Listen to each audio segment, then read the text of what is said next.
Selamünaleyküm arkadaşlar. Farabi Online Dershanesi'ne hepiniz hoş geldiniz.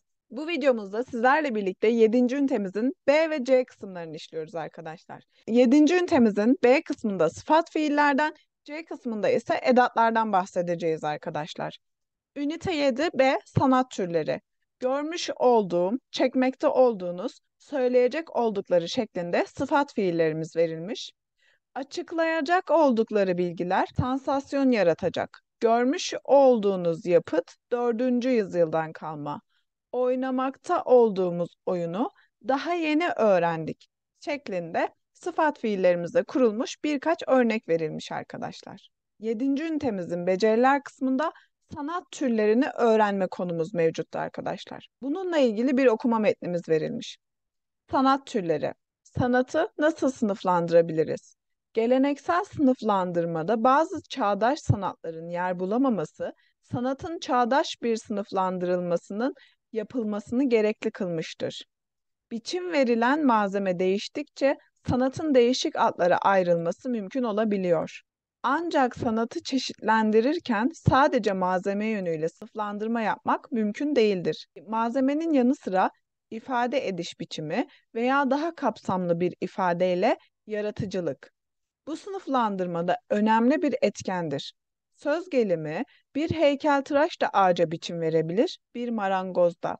Fakat heykeltıraşın ağaca biçim veriş şekli ifade tarzı ile marangozun biçimlendirilmesindeki ifade tarzı aynı değildir. Heykeltıraş biçimlendirmesini alışılmışın dışında yeni ve özgün bir biçimde yaparken marangoz ise alışılmış, bilinen ve tekrar edilen bir biçimlendirme yapar. Bu bakımdan geleneksel sınıflandırmada sanat genel olarak önce iki gruba ayrılır. A. Geleneksel sınıflandırma. 1. Uygulamalı endüstriyel sanatlar, yani zanaat. Tasarım ve estetiğin fonksiyonel günlük kullanım nesnelerine uygulanmasıdır. Terzilik, aşçılık ve benzeri yanında süsleme sanatları, endüstriyel tasarım, grafik tasarım, moda tasarımı, dekorasyon, mimarlık, fotoğraf ve benzeri uygulamalar da bu alana dahildir. Herkes dolap yapabilir ama bir marangoz gibi yapamaz. Herkes dikiş dikebilir ama bir terzi gibi dikemez. 2. Güzel sanatlar. Duygu ve düşüncelerin estetik bir şekilde çeşitli yollarla anlatılması işidir. Göze güzel görünüm sergilemek, kulağa hoş sesler duyurmak ve ruhta heyecan yaratmak güzel sanatların amacıdır.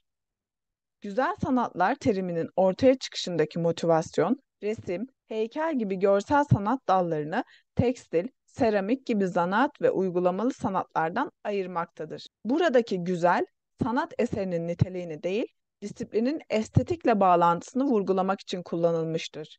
Güzel sanatlar genel olarak üç ana bölüme ayrılır.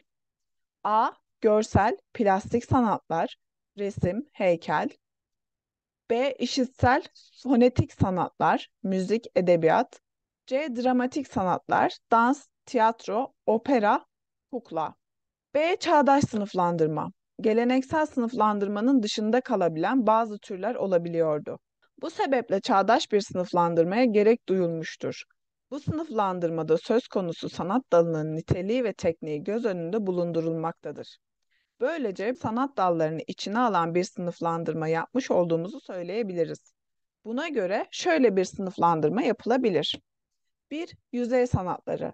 Tüm iki boyutlu sanat çalışmaları bir eni ve bir boyu olan kağıt veya tuval üzerine bir duvar ya da kumaş üzerine uygulanan bir sanattır. Mesela resim ve türleri, yağlı boya, sulu boya, baskı sanatları, afiş, grafik çizimler, duvar resmi, minyatür, karikatür, fotoğraf, süsleme ve benzeri. 2. Hacim sanatları. Üç boyutlu sanat çalışmalarıdır. Söz gelimi heykel, seramik, anıtlar gibi. 3. Mekan sanatları. İç ya da dış mekanı içine alan ya da düzenleyen sanat dallarıdır. En başta mimarlık olmak üzere peyzaj, çevre düzenlemesi gibi mekana ilişkin tüm tasarım çalışmaları. 4. Dil sanatları. Edebiyat ve yazı türlerini kapsayan sanatlardır. Örneğin hikaye, şiir, deneme, tiyatro metni ve benzeri gibi. 5. Ses sanatları. Müzik ve bütün türlerini kapsar. 6. Hareket sanatları. İnsanın bedeniyle anlatım gücü kazandırdığı sanatlardır. Dans türleri, pandomim ve benzeri. 7. Dramatik sanatlar. İnsanın eyleme dönüşmüş ifadeleri, kendini veya bir olayı, bir olguyu anlattığı sanatlardır.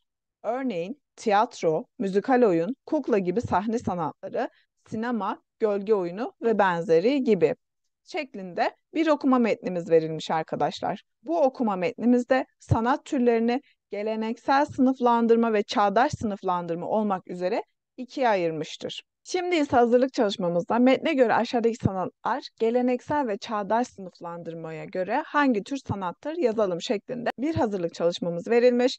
Geleneksel sınıflandırma ve çağdaş sınıflandırma olmak üzere metne bağlı kalarak iki çeşit sınıflandırma verilmiş. Aşağıda kaligrafi. Kaligrafi neydi arkadaşlar? Çizim sanatıydı. Çağdaş sınıflandırma. İç mimarlık nedir arkadaşlar? Çağdaş sınıflandırma. Mekan sanatları içinde en başta mimarlık olmak üzere çağdaş sınıflandırma olduğunu görmüştük. Roman yine çağdaş sınıflandırma. Marangozluk ise arkadaşlar, metinde de geçtiği gibi marangozluk ise geleneksel sınıflandırmaya girmiştir arkadaşlar. Karikatür, seramik çağdaş sınıflandırma, müzikal, opera, moda, takı tasarımı geleneksel sınıflandırma. Hat, senaryo, ahşap boyama ise çağdaş sınıflandırmaya aittir arkadaşlar. Hazırlık çalışmamız bu şekilde cevaplanmış oluyor arkadaşlar. Şimdi ise arkadaşlar sıfat fiillerden fiil yapmakta olduğu, yaptığınız şeklindeki kalıbını görmüş olacağız arkadaşlar. Sıfat fiiller. Cümleyi işaret eden sıfat fiile oluşturulan yapıyı geçmiş, şimdi ve gelecek anlatacak şekilde genişletebiliriz. Bitmişlik ya da sürme anlamlarını ayırmak, açıkça belirtmek ya da bunların dışında gelecek zamanın anlamını vermek istersek mış, makta, acak eklerini ekleyebiliriz. Şimdi burada ne demek istiyoruz? Adlarını okumuş olduğum öğrenciler diplomalarını teslim alabilirler. Sıfat fiil kalıbımızla zaman kavramını genişletmiş bulunuyoruz. Dinlemekte olduğunuz şarkı benim kendi bestem. Az sonra izleyecek olduğunuz film festivalde ödül aldı şeklinde fiil, mış ya da acak ecek makta oldukları artı iyelik ekiyle kurulmuş şu şekilde sıfat fiilimizi konu alıyoruz arkadaşlar. Şimdi hazırlık çalışmamıza geçersek hazırlık çalışmamızda aşağıdaki cümleleri örneklerdeki gibi tamamlamamız istenmiş. Anlatmış olduğunuz şeyler bana hiç inandırıcı gelmedi. Az sonra okuyacak olduğum şiir Orhan Veli Kanık'a ait. İstanbul'u dinliyorum, gözlerim kapalı. Başlatmış olduğumuz kampanya tüm hızıyla sürüyor. Biriktirmiş olduğumuz cam, plastik, kağıt atıkları geri dönüşüm merkezine gönderiyoruz. Bize göstermiş olduğunuz misafirperverliğe çok teşekkür ederiz. Bugün burada konuşmuş olduğumuz konular lütfen bu odada kalsın. Cadde üzerine açmış oldukları kitap evi için satış danışmanı arıyorlar. Dinlemekte olduğunuz şarkının sözleri Nazım Hikmet'in bir şiirinden uyarlanmıştır. Düzenlemekte olduğumuz sempozyumda çeşitli üniversitelerden uzmanlar bulunacak şeklinde hazırlık çalışmamızı bitirmiş oluyoruz arkadaşlar.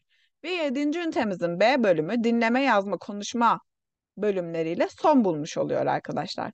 Yazma metninde İstanbul'a hiç gelmemiş olan bir arkadaşınıza İstanbul'u nasıl anlatırsınız? Aşağıdaki örnek cümlelerdeki gibi sıfat oluşturarak bir paragraf yazınız.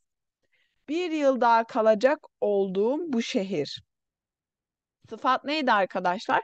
İsmi niteleyen. Bir yıl daha kalacak olduğum bu şehir. Şehri niteliyor.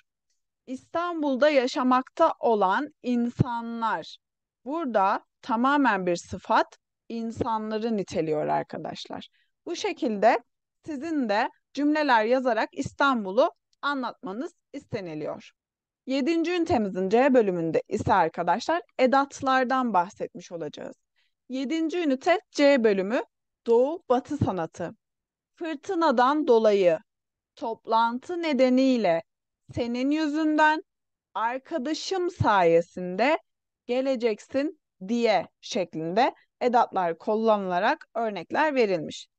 Aksaklıktan dolayı özür dileriz. Program değişikliği nedeniyle seminer 2 saat sonra yapılacak. Baş ağrım yüzünden sabahtan beri hiçbir şey yazamadım şeklinde edatlarımızda kullanılmış örneklerimiz verilmiş arkadaşlar. Yine beceriler kısmında sanat türlerini öğrenme konumuz mevcuttu. C bölümümüzde de bir okuma metni verilmiş arkadaşlar. Sanat dalları ile ilgili okuma metnimize başlıyorum. Türk süsleme sanatları. Ebru, kağıt üzerine özel yöntemlerle yapılan geleneksel bir süsleme sanatıdır.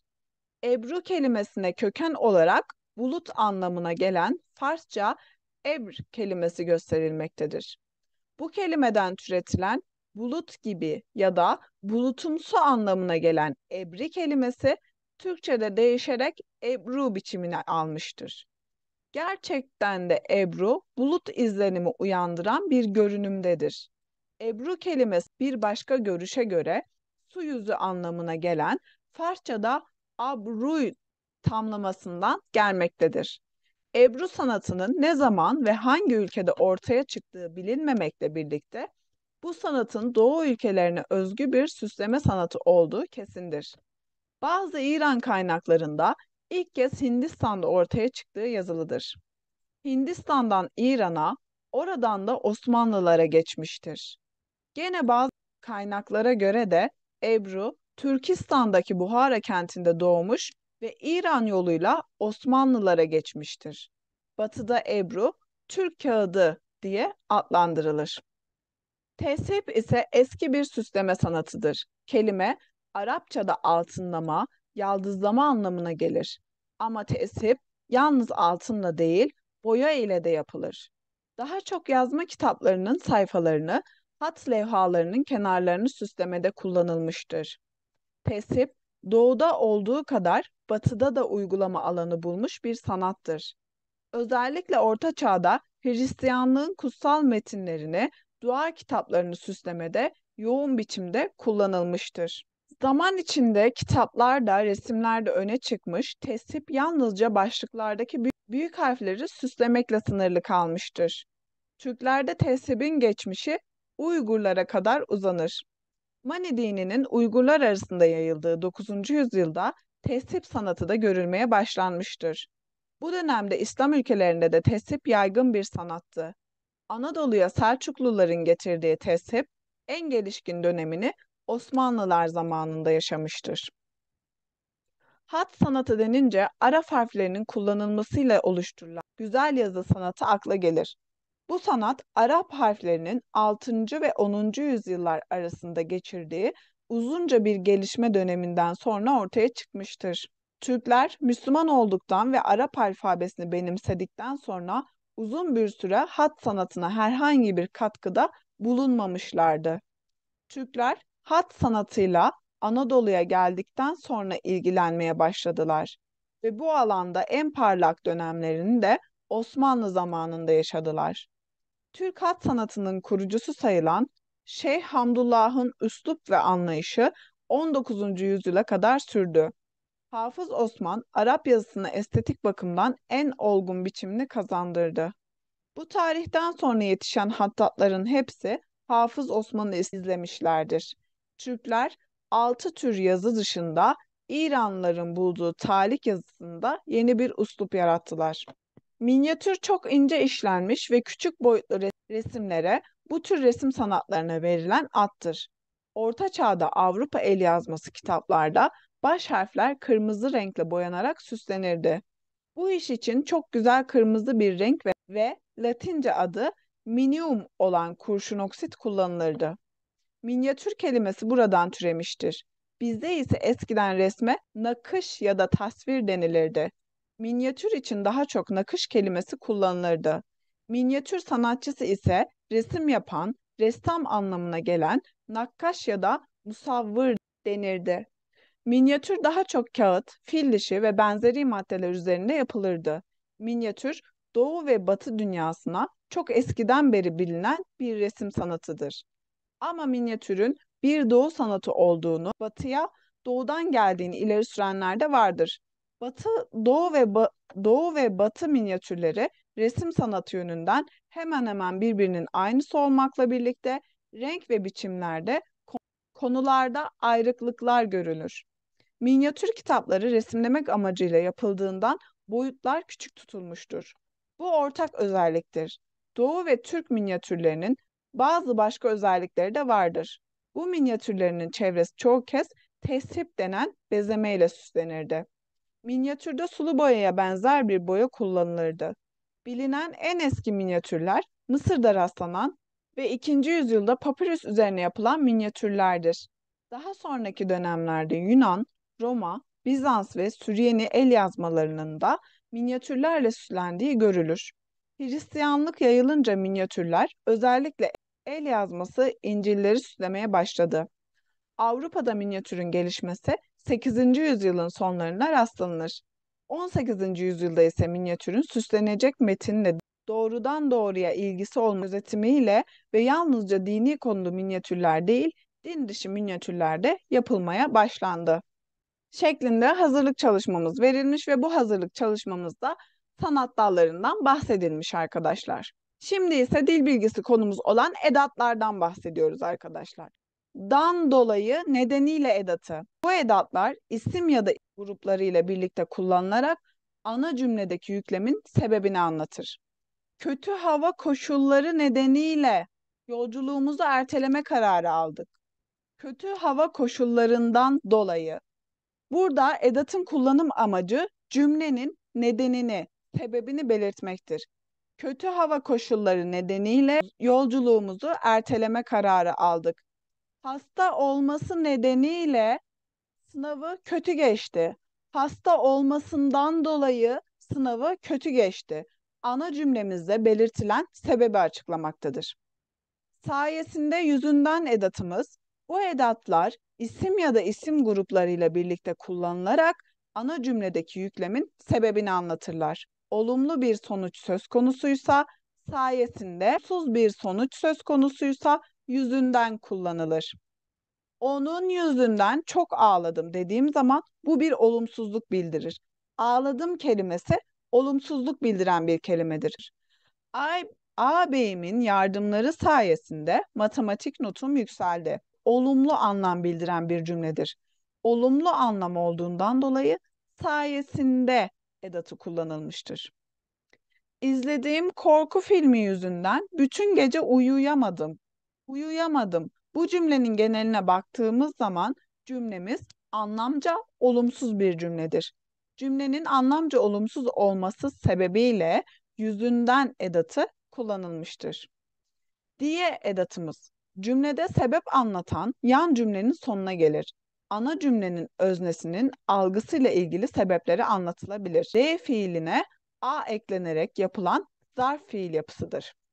Kalabalık olacağız diye bir ekmek daha aldım. Kalabalık olacağımız için bir ekmek daha aldım. Kalabalık olacağız diye bir ekmek daha almıştım. Burada iki cümle arasındaki fark, kalabalık olacağız diye bir ekmek daha aldım. Kalabalık olacağız diye bir ekmek daha almıştımdaki cümle umduğu sonucu bulamadığı anlamına gelir. Yani kalabalık olacağımızı düşünerek aldım ama ekmekler fazla geldi. O kadar kalabalık olmadık anlamı vardır. Annem siz geleceksiniz diye bütün evi temizledi. Yani annemin evi temizleme sebebi siz gelecek olmanız. Herkes çıktı diye biz de salonu terk ettik. Burada yine için anlamı vardır arkadaşlar.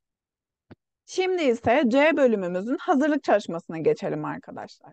Aşağıdaki cümleleri örneklerdeki gibi tamamlamamız istenilmiş. Buraya edatlarımızı yerleştirerek örneklerimizi tamamlayalım arkadaşlar. Aile büyüklerimizin yaptığı yatırımlardan dolayı bugün refah içinde yaşıyoruz. Akşamki düğün organizasyonundan dolayı bugün restoran hizmeti veremiyoruz. Bilet fiyatları nedeniyle tatilimizi ölü sezona bırakmaya karar verdik. Bilgisayara giren virüs yüzünden son 6 aylık çalışmamız yok oldu. Bu gece dışarıda yiyeceğiz diye evde yemek yapmadım. Bu gece dışarıda yemek yiyeceğimiz için evde yemek yapmadım. Burada toplantı olacak diye odayı boşalttılar. Eğitmenimizin rahatsızlığı yüzünden eğitim programımızı önümüzdeki hafta sonuna erteliyoruz. Cümlenin anlamı olumsuz olduğu için yüzünden edatımızı geçiriyoruz. Fırtına yüzünden evlerin çatıları uçmuş, ağaçlar sökülmüş. Gösterdiğiniz üstün başarıdan dolayı bu plaketi sunmak istiyoruz. Her zaman gittiğimiz restoran tadilat nedeniyle bir hafta kapalı olacakmış şeklinde hazırlık çalışmamızı sonlandırmış bulunuyoruz arkadaşlar.